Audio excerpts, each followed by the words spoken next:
in the process of mentoring, our desire is not just to equip people with knowledge and information. We want to see them grow spiritually and grow in their faith.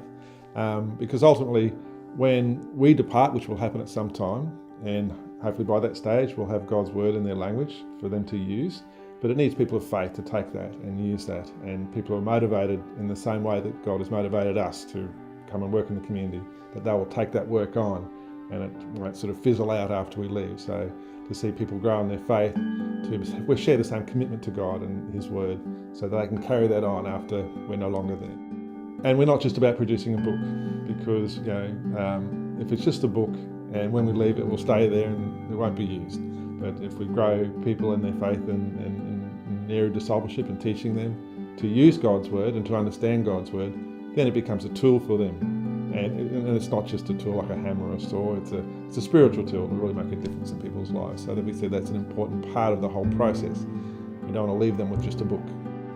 It's certainly worth it, and seeing the impact it's already making in the lives of the people we work with, but we're looking forward to having a broader impact.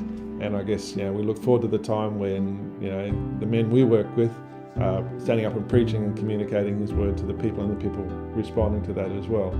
In our community, my wife is involved with the church Sunday school, and through translation now we're able to present materials and Bible verses in the language of the children, because the children can't speak anything else, not having been to school.